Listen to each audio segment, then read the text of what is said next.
Halo, Assalamualaikum warahmatullahi wabarakatuh. Perkenalkan, nama saya Ayu Amelia dari Pendidikan Fisika UIN Sunan Gunung Jati Bandung, semester 6A. Di sini saya akan menjelaskan sedikit mengenai elastisitas kelas 11. Nah, kita mulai dengan kompetensi intinya, yang mana kompetensi ini terdiri dari kompetensi inti pengetahuan dan keterampilan, yang mana untuk kompetensi ini itu setiap jenjang SMA itu sama, jadi teman-teman bisa baca. Nah, kita fokuskan ke kompetensi dasar pada pertemuan kali ini, yaitu elastisitas. Nah, jadi untuk kompetensi dasar untuk pengetahuan gitu ya, dari materi pertemuan kali ini yaitu menganalisis sifat suatu benda elastis bahan dalam kehidupan sehari-hari, di mana dari kompetensi tersebut yang ingin dicapai itu yang pertama itu mengidentifikasi benda-benda elastis dan plastis, lalu menjelaskan karakteristik dari benda elastis dan plastis, lalu membedakan antara tegangan, regangan, dan modulus yang, terus menghitung tegangan, regangan, dan modulus yang, dan terakhir itu menganalisis penerapan dari sifat elastis dalam kehidupan sehari-hari. Lanjut ke kompetensi dasar keterampilan, yaitu melakukan percobaan tentang sifat elastis suatu bahan. Berikut presentasi hasil dan makna fisiknya. Maka dari KD tersebut, indikator yang ingin dicapai pada pertemuan kali ini yaitu yang pertama itu merancang alat sederhana yang berhubungan dengan sifat elastis suatu bahan. Selanjutnya, mendemonstrasikan alat yang tadi tentang sifat elastis tersebut dan aplikasinya dalam kehidupan sehari-hari. Mungkin untuk kompetensi dasar dan yang ingin dicapainya itu seperti itu. Semoga tercapai. Nah, kita masuk ke materi pembelajarannya. Nah, poin-poin penting yang akan kita bahas pada pertemuan kali ini, yang pertama mengenai elastisitas itu sendiri, yang kedua tentang sifat dari elastisitas itu, dan ketiga penerapan elastisitas dalam kehidupan sehari-hari. Mari kita mulai dari poin yang pertama, yaitu tentang elastisitas. Nah, sebelum ke elastisitasnya itu kita lihat dulu nih, ada gambar 3. Kalian ketika melihat gambar itu, kalian ingat apa, bahan apa ini? Nah, teman-teman bisa lihat dari balon, karet, rapel. Teman-teman bisa menganalisis apa maksud dari ketiga benda ini. Nah, kita masuk ke elastisitas. Nah, jadi elastisitas itu merupakan sifat suatu benda untuk kembali ke bentuk awal setelah gaya yang mengenai benda tersebut dihilangkan. Nah, jadi untuk benda itu sendiri terdapat 2, ada benda elastis dan benda plastis. Nah, untuk benda elastis sendiri dikatakan bahwa benda yang dapat kembali ke bentuk semula setelah gaya yang mengenainya dihilangkan. Nah, kalau benda plastis itu kebalikannya. Jadi, kalau benda plastis itu ketika dilakukan sebuah gaya, benda itu tidak dapat kembali ke bentuk semula gitu. Ketika sudah dibelah, misalnya udah belah, ketika sudah ditarik, benda tersebut ya udah tidak bisa kembali ke bentuk semula gitu. Beda dengan benda elastis seperti itu. Lanjut. Nah, dari pengertian tersebut teman-teman bisa lihat contoh benda elastis dan plastis, di mana benda elastis itu seperti gelang karet, selingki, shoot breaker, terus ban motor, balon. Nah, dari contoh tersebut itu sesuai dengan pengertian yang tadi dijelaskan gitu, bahwa benda elastis itu bisa kembali seperti awal gitu kan, gelang karet ketika ditarik bisa kembali ke awalnya gitu. Terus untuk plastis itu kayu, kawat logam, kaca, tanah liat, ketika mereka mengalami perubahan, nah perubahan itu tidak bisa kembali ke semula seperti itu. Jadi itu perbedaan dan contoh mungkin ya untuk benda elastis dan plastis. Lanjut. Nah, sekarang kita masuk ke sifat bahan suatu elastisitas. Ada tegangan, regangan, dan modulus yang. Kita ke tegangan terlebih dahulu, bahwa tegangan itu merupakan sebuah benda elastis yang ditarik oleh suatu gaya tersebut. Maka benda tersebut itu akan bertambah panjang sampai ukuran tertentu sebanding dengan gaya tersebut, yang berarti itu ada sejumlah gaya yang bekerja pada setiap satuan panjang benda. Nah, gaya yang bekerja tersebut itu sebanding dengan panjang benda dan berbanding terbalik dengan luas penampangnya. Kalau secara matematis, rumusnya itu adalah tegangan sama dengan F per A, di mana F ini merupakan gaya dan A itu merupakan luas penampang.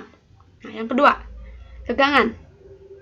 Tegangan itu merupakan bagian dari deformasi yang dideskripsikan sebagai perubahan relatif dari partikel-partikel di dalam benda yang bukan merupakan benda kaku. Nah, jadi kalau tadi tegangan itu tegangan dibagi gaya dan luas penampang, kalau tegangan itu jadi tegangan itu sama dengan pertambahan panjang dibagi panjang awalnya gitu. Terus, jadi kalau misalkan kita ada sebuah tali karet, nah ketika kita tarik panjang awal, sebelumnya kita ukur dulu panjang awal dari tali itu tersebut berapa, terus kita tarik, dan ketika ditarik maka panjangnya akan berubah. Nah, kita kurangi itu menjadi pertambahan panjang pada suatu bendanya, nah dibagi panjang awal yang tadi kita sudah ukur sebelumnya. Nah, itu merupakan hasil dari tegangannya. Terus modulus yang, nah kalau modulus yang ini merupakan ukuran kekakuan suatu bahan elastisitas yang merupakan ciri dari suatu bahan. Nah, ukuran tersebut itu merupakan bagaimana sulitnya untuk memampatkan material seperti baja contohnya. Nah, selain itu juga modulus yang itu merupakan perbandingan antara tegangan dan tegangan. Nah, teman-teman bisa lihat, jadi ketika kita mau mengetahui modulus yangnya itu, kita harus mengetahui dulu tegangan dan tegangannya terlebih dahulu, seperti itu. Nah, rumusnya jadi modulus yang sama dengan tegangan dibagi tegangan gitu. Lanjut. Nah, sekarang kita masuk ke penerapan elastisitas dalam kehidupan sehari-hari ya. Nah, tanpa teman-teman sadari, sebenarnya ketika kita melakukan aktivitas, terus kita itu menggunakan elastisitas pada aktivitas tersebut. Yang pertama, kita lihat ada spring bed. Nah, teman-teman tahu spring bed digunakan teman-teman saat tidur. Nah, di dalam spring bed ini terdapat pegas, yang mana ketika teman-teman tidur, pegas itu akan bergerak kan. Nah, kalau tidak ada pegas mungkin akan plak langsung. Tapi karena ada pegas, jadi teman-teman bisa meregang kembali kasur tersebut. Nah, pegas itu akan meregang dan termampat seterusnya gitu. Yang kedua ada shock breaker ya. Teman-teman bisa lihat shock breaker itu ada di motor. Jadi itu merupakan suatu pegas di dalam motor yang mana fungsinya itu untuk meredam ketika kita misalkan berjalan di motor, ketika ada jalan yang tidak rata. Nah, shock breaker itu bisa meredam permukaan yang tidak rata tersebut. Ketika tidak ada shock breaker, mungkin ketika kita menggunakan motor akan gampang rusak dan akan motor tersebut akan tidak bisa meredam motor tersebut dan akan tidak duk ketika melewati jalan yang tidak rata gitu ya, kalau dicontohkan gitu motor tersebut. Karena ada bantuan dari shock breaker ini, jadi bisa meredam permukaan yang tidak rata tersebut gitu, karena ada pegas. Nah, kita gunakan dalam kehidupan sehari-hari, kita menggunakan motor dan kita terbantu oleh adanya sifat elastisitas tersebut. Nah, yang ketiga ada ketapel. Nah, ketapel ini mungkin teman-teman waktu kecil suka main, mungkin sampai sekarang juga suka main ketapel. Nah, ketapel ini teman-teman tahu di dalam ketapel itu ada sebuah karet yang untuk ditarik gitu ya.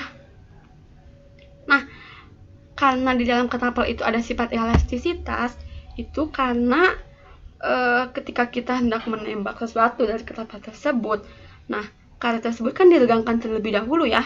Nah, karena ada elastis nih, lagi-lagi karena elastis, panjang karet ketapel itu akan kembali ke semula ketika sudah menembaknya gitu. Itu merupakan penerapan dalam kehidupan sehari-hari dari elastis itu, dari ketapel gitu. Yang keempat, ada dinamometer.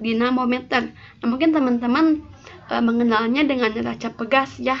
Nah, jadi dari neraca pegas ini atau dinamometer ini, ketika itu pengaitnya kita berikan suatu benda, nah dari pegas tersebut pada dinamometer akan tertarik sesuai dengan ukuran pada benda tersebut, karena dinamometer itu untuk mengukur suatu benda ya, atau menimbang.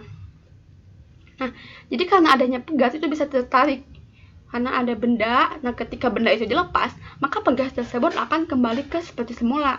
Nah, sesuai dengan pengertian elastis tersebut. Nah, mungkin yang saya jelaskan untuk penerapan dalam kehidupan sehari-hari itu segini, tapi masih banyak lagi penerapan lain yang tentang elastisitas itu sendiri. Teman-teman bisa menguliknya sendiri, banyak sekali. Pokoknya dalam kehidupan sehari-hari kita tidak lepas dari fisika gitu. Mungkin itu saja yang dapat saya sampaikan. Lebih kurangnya mohon dimaafkan. Terima kasih. Wassalamualaikum warahmatullahi wabarakatuh. Dadah.